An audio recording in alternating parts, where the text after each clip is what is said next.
Invitational Boston. We are joined by our final two new LIV signees today. We have Cam Smith and Mark Leishman, both playing for Punch GC. Well, first of all, welcome, guys. Thank you so much for being here. First question I have for you guys is, what does this mean for Australia? You guys have an all-Australia team. You're two of Australia's biggest stars in golf. Like, what does this mean for Australia? You want to do this one? Or? Go for it. Yeah, I think it's great. I think it'll be exciting to bring another event down to Australia, showcasing, some of the world's best golf. At great golf courses down in Australia. Me personally, I can't wait to tee it up every week with one of my best mates, Mark. The team format, I think, is great. We're going to have heaps of fun out there, and I can't wait for this next chapter. I think it's great for a lot of reasons. Obviously, Australian golf, to have some great players heading back there playing, and selfishly, it's cool for me. It's been 3 years since I've been home, and to be able to spend more time in my home country, see friends again, play on golf courses that I know, it's certainly exciting. So, it's just, like I say, it's a pretty cool day for us. Awesome. Mike, over to you. So, Cam, you're coming to a tournament in which 13 of the top 50 players in the world are here, and yet there are no ranking points available. Just wanted to get your thoughts on the whole ranking process and where you think we're headed with that. I think it's really a shame that we're not getting world ranking points out here. I think to have 48 of the best guys around the world playing and not to get world ranking points, I think is perhaps a little bit unfair. It's still super competitive out here. I think, I just really think it's a little bit unfair. I think as a golf fan, personally, I think it's going to, it's early days. Hopefully things change. Not too far down the track, but as far as the majors and all that go, I think it's only, it could potentially hurt them having, some guys potentially miss out because they're not offering world ranking points here. So, as a golf fan, that's hard for the top tournaments. But like I say, hopefully it sorts itself out. And I did want to ask you, Cam, about being captain. How are you going to keep Mark in line? Yeah, I was just speaking about that this morning. I'm the captain of the team, and I'm the youngest. So it's I think the older boys will be putting me back into line. To be honest. I'm just super excited for it all. To have an Australian team, playing for mates and out there having fun with them, it's super exciting for me.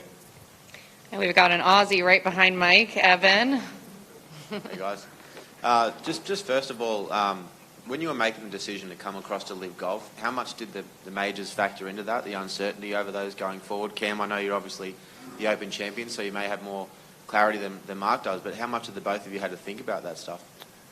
Yeah, I think Cam's at a very different stage of his career than I am.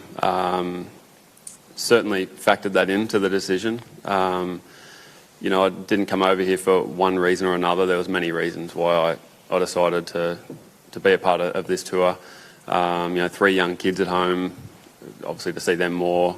Yes, the money was a factor.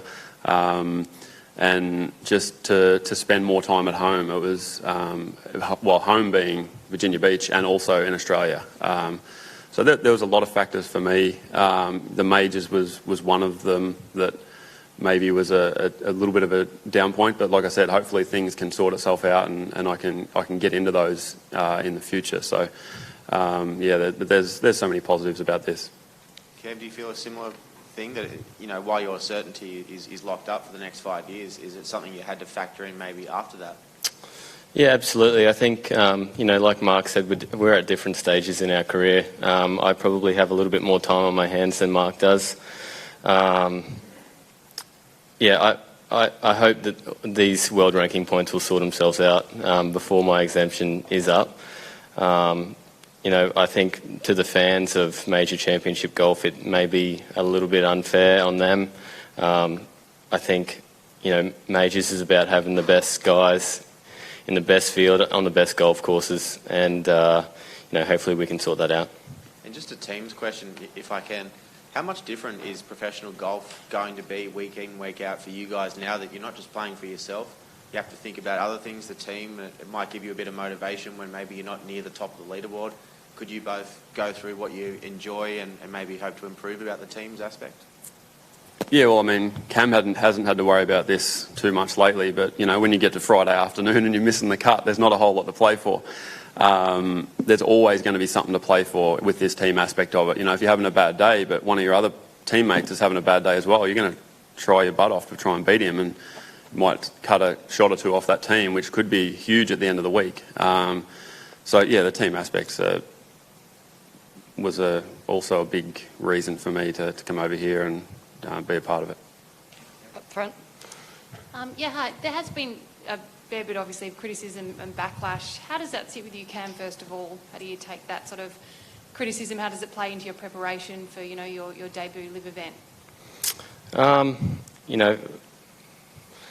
I think there has been, a lot of stuff up in the air over the past month or so, but, for me personally, I'm here to play the best golf I can. Now I'm not only playing for myself, I'm playing for, three of my mates, the other team members. I'm just really excited to be here. This is a new kind of chapter in my life. I think this is the future of golf. I love how it is out here. It's a little bit more laid back on the range and music playing. I love that stuff. I play with music at home, and I just can't wait to be a part of this. Would you say it was first and foremost, though, a business decision? Not particularly. I think, yes, it was a business decision as well, but, like Mark said, there's so many positives to come out of this thing. For me, I haven't been back in Australia for 3 years as well. To spend more time at home, not miss it out on, friends and families, weddings, and, a couple of my friends have had kids over the last, 4 or 5 years that I still haven't met. So that's going to be a part of my life that I can't wait to get back. Sure. And finally, you've both been confirmed you're back home playing towards the end of this year, is that right? Do you worry, or does it cross your mind there might be any sort of backlash to this decision when you do get back home? I think with any big decision that you make in life, there's a potential to get criticism, and with that, I mean, everyone's entitled to their own opinion. There's no right or wrong opinion. It's their opinion, and that they have that opinion for their own reasons. And as much as they're entitled to that, we're entitled to make a decision that's in our best interest. So, you deal with that criticism the best you can and try and block it out, to be honest. But yeah, I mean, coming home, it's going to be exciting. I mean, I think overwhelmingly it's going to be pretty positive in Australia, and I'm definitely looking forward to the challenges that it'll bring, and we're going to enjoy it no matter what. And your comments earlier, Cam, can we take that as confirmation that there will be an event back home? Pretty certain? Yeah, we're working on it. I think it would be awesome for Australian golf. I think Australian golf needs another event. A few years back we lost the Aussie Masters, and to bring this new exciting format to Australia, I think will be, embraced, and I can't wait to get back down there for another few weeks. Thank you. Tom Gorman, New England Golf and Pro Golf Weekly. Cam, two-part question. What is your status on the PGA Tour now? Did you resign, or are you considered off the circuit? And then number two is, since you won the British Open about 5 weeks ago, what's life been like off the course? Have you been receiving calls from other players and officials from the PGA Tour, such as Jay Monahan, about staying on board? I'm still. I haven't resigned my membership as on the PGA Tour. I think, my life has definitely changed over the last, couple of months. After the British Open, I've had a few phone calls with players. I've sat down with Jay. We had a good conversation. it has been a little bit different, but this for me was the right decision. I think this is the future of golf. I think it's been the same for a very, very long time, and it needs to be stirred up a little bit. Hi, Cam, from a local Boston station. Are you expecting big crowds out here? And if you don't get the kind of crowds that you're used to seeing, will that be somewhat surreal to you to play in that atmosphere? Yeah, I think we should see a pretty good, showing out here. I think it'll be good out here. I think with the music, with the fans, it will be embraced, particularly with the younger fans. I think, I was just speaking to the kid that drove me back from the driving range before, and he loved the fact that there was, music on the course, music on the range. He loved to see how relaxed the players were, how not so uptight, I guess it was. I think it's going to be great. As you know, Tiger's been critical of people who've jumped. The competition out here will be a little different. If you win, you haven't beaten Rory and JT and Scotty Scheffler. Did that weigh on your mind at all, making this move? Perhaps a little bit, but like I said, I think this is the future of golf. I think it needs to change, particularly as our golf fans become younger. I think we need to do something to make it exciting for them. I think it was the right move for sure. I think not having those top guys is a little bit of a shame, but hopefully I can see them 4 times a year and be able to compete against them and show them I still got it. Country Club. Blake Weber here from Country Club Adjacent. First off, gentlemen, welcome to the LIV Tour. Now this question's for Cam. A lot has been made of your hair, but I'm going to talk about your facial hair for a moment. When LIV does get official world golf ranking points, and you do eventually hit world number 1, do you think your body will finally allow you to grow a full beard? I don't know, perhaps. I think, the beauty about the mustache is when I shave it, it only takes like 8 or 9 months to grow back. So, I think, I don't know, mate. I haven't been asked that one before. Thank you. Mark Small is here, Country Club Adjacent. This is for Mark. Mark, a lot of golfer success depends kind of like on their marketability in this world. Ian's got the pants, Cam's got the hair, Phil's got the coffee. Do you have any secret abilities or quirks that us media guys can run with about you? Well, one of the abilities that I have is to grow grass, and a bit of the stuff I do put on the grass might help Cam with his mow. A bit of fertiliser might. I like that. Might thicken it up a bit. But, yeah. No, I mean, most people know about my grass obsession, and I also have a grass obsession. And it's a different type of grass. They don't grow it out here. And I think part of the reason I have that grass obsession is so I can actually earn a beer at the end of the day. So grass and beer are two pretty yes. things that are close to my heart. You're now my favorite golfer. Thank you, Mark. Joy. Sorry, one more question. Grip Hibben with Country Club Adjacent. Big fan, Cam and Mark. This question is for Cam. With your haircut and your new bank account, will you try to buy Florida? No. I think the haircut definitely fits in well down there, though, for sure. Will you and Greg attempt to buy Australia then? I'm not.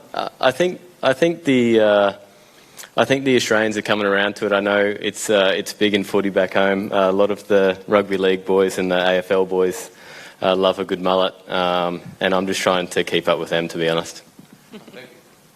Now, Joy.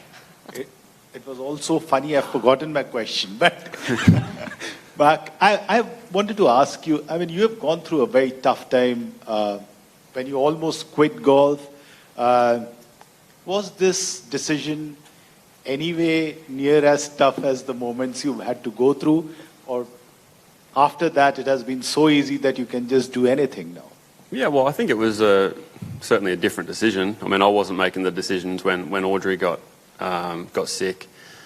You know, having to trust doctors, having to trust other people, and I certainly trusted a lot of people's opinions on this decision. But at the end of the day, yes, it was a difficult decision, but one that I'm really comfortable with and excited about. I mean, this is already, I only flew in yesterday, and I mean, the camaraderie and it feels like a team room, but it was the restaurant, the hotel we're staying at. I mean, everyone's talking to everyone. It's just really, really enjoyable and something that I hadn't experienced for a fair while. So, yeah, it was a tough decision, but, you know, I obviously would rather not go through what I went through with my wife again. Cam? Front office? Sorry. Go ahead, Joy. Cam, when you started, you played a few events on the Asian Tour in the start of your career before you moved on. One of the things that you can still do if you can't play on the PGA Tour and the other tour is play on the Asian Tour during the year. Is that something that you want to consider? And secondly, can you talk a bit about those days, those year or so that you were on the Asian Tour? Did you enjoy it? I think if, you know, during our season now, if it works in the schedule, for sure, it's something I would think about. I think, you know, I think back to the days of the Asian Tour. I had such a great time. I was only probably 19, 20 years old, traveling around Asia and most of the world, playing the sport that we love. Just so many good times, so many good people, and it's something that I've missed, I think, traveling and playing golf. You know, as you know, on tour we don't get to spend much time outside of the United States. For me, that's another exciting thing, you know, playing the best courses around the world and bringing golf to new places is something that I think I'm really going to love. Front office sports. Hey guys, Doug Greenberg, Front Office Sports. So Cam, you talked a lot about playing to this kind of younger demographic, and this is for both of you guys, by the way, not just for Cam. You know, playing to a younger demographic, you know, the music, all that kind of stuff. In the last few weeks, I would guess in a response to LIV, the PGA Tour has kind of announced a lot of its own initiatives towards playing towards a younger demographic. You know, the TGL virtual golf event, whatever. So I guess just what I want to know is what are your guys' thoughts on that, and how do you think the LIV's offering is going to compare with that when it eventually gets going? Yeah, I mean, I don't know enough about all that stuff to make a real educated comment on it, but I think competition is good for everything. You know, you want to play against the best golfers in tournaments, and you know, competition's a good thing. And I think, as far as the LIV Tour and the PGA Tour goes, I've got nothing bad to say about the PGA Tour. I think what they're doing is great. I made a decision for my best interest, but I think the competition that LIV's providing is going to be really good for everything. I'm really looking forward to watching this tour grow into something really special, which I think it will, and you know, provide competition for years. It's not like this tour wants to take over or anything like that. They can both exist. So I think it's going to be good for the game, good for bring people to watch golf that may not otherwise watch it. So yeah. I mean, you took the words out of my mouth, really, but yeah, I'm a bit the same. I really don't know enough about what the PGA Tour is doing to, you know, comment on that, but you know, I'm really comfortable with this decision to be out here. I think this is the new thing. I'm excited about it, and you know, it's going to be awesome. I can't wait for this to grow. Alex? Yeah, a couple things. Cam, since we always brought up the LIV thing and you were unwilling to discuss it before, since you're now here, can you tell us when you first started talking to LIV?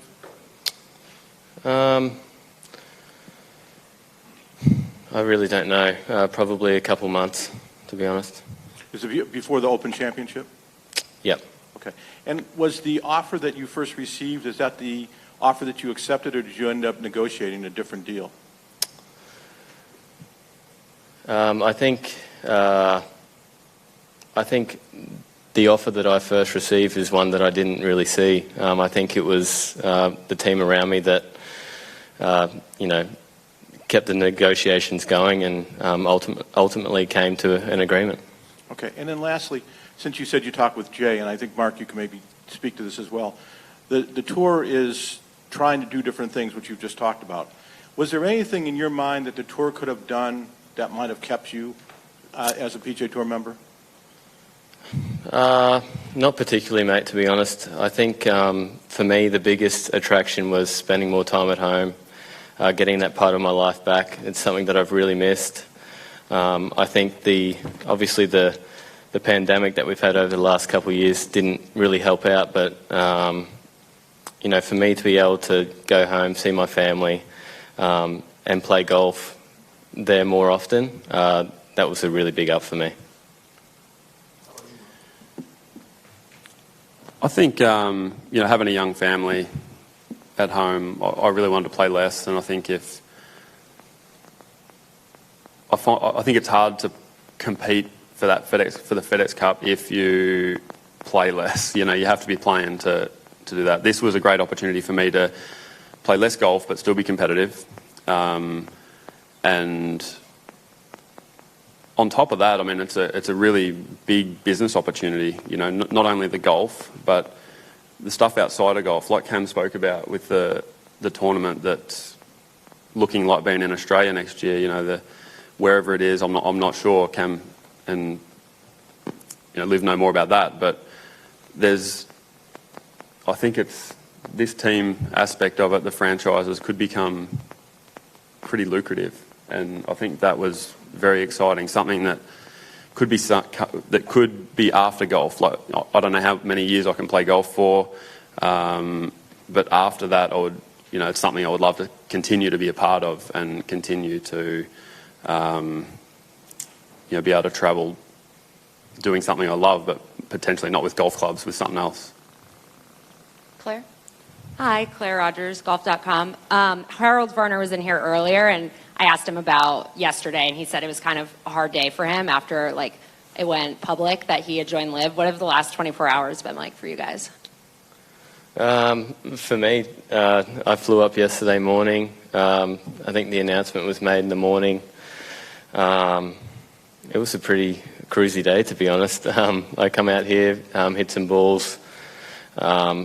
Myself, I don't spend a lot of time on social media, if any.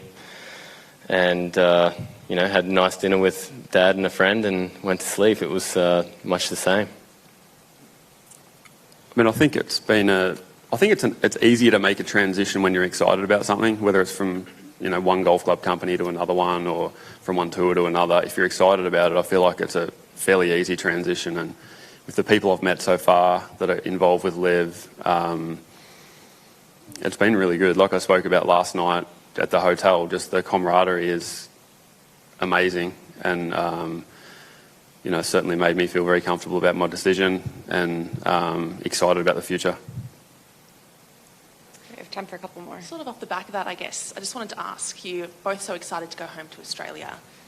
Who did you call first, and have you told friends and family? What's their reaction been since you're saying you will be able to spend more time back home? I called my mum first. I haven't been able to see her very often. She was just pumped that I could come home, to be honest. Spending a longer period of time at home, being able to have Christmas at home, it's going to be awesome. And, my friends and family have been right behind the decision. They love it. They think it's exciting as well. And, apart from the golf bit, just having me back home, I think they were pretty pumped about it.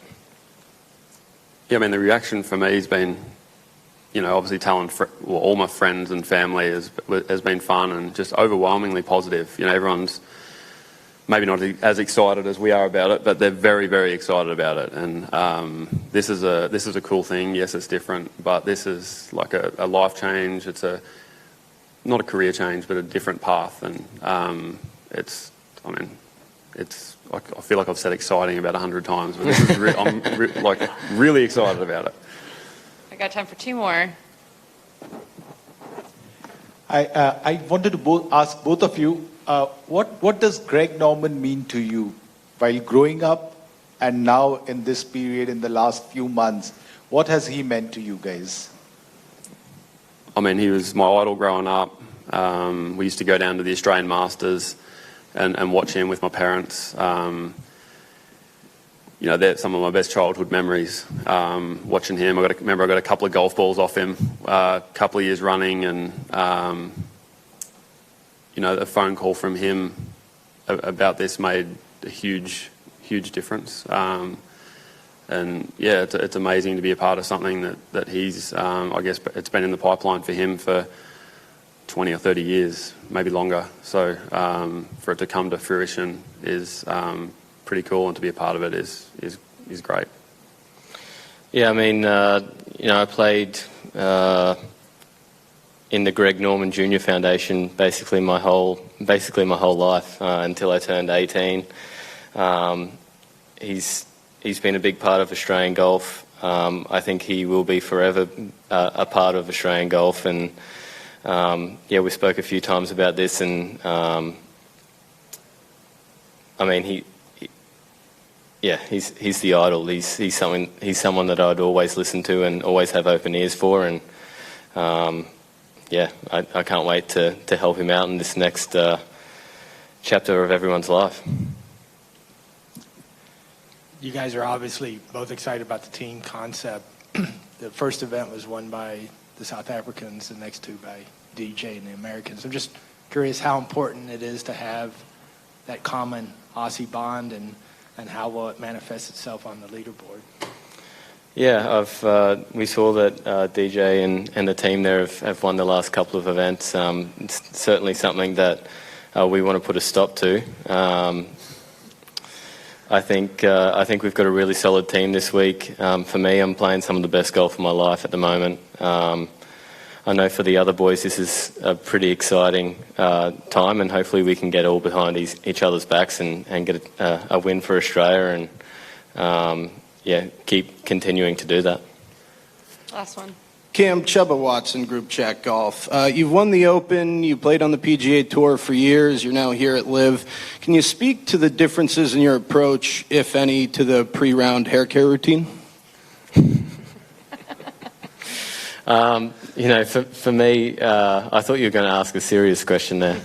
But for me, I think it's always remained pretty much the same. I get out of bed, brush it a few times, and this is what it is. Any product you're using in there? No product. Salt water is my favourite product. I love getting out in the salt water and letting it kind of flourish. Thank you.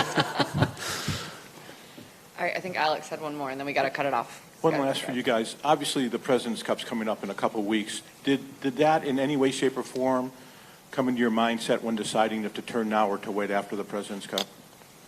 Absolutely. I've spoken to Trevor. I know Mark has as well. We're still willing to compete in that. I hope we can. I hope Trevor's become a really good friend of mine over the last couple of years. Him being on the broadcast team out there, but I hope we can get to Charlotte and represent Trevor in the internationals. It's certainly disappointing on a few different levels. It's the team missing out on Cam and Jaco is, well, among others, it's going to hurt the product. And I don't know if it's a true international team. I guess you have to be in good standing with the PGA Tour to be a member of that team, and that's their rules, and we abide by them. But I don't know if that's the best thing for the President's Cup going forward. To be in good standing. I think if it was a true international team, you could be playing on any tour. Okay, Great. Thank you guys so much. Welcome to LIV, guys. Thank you. Standing. No worries.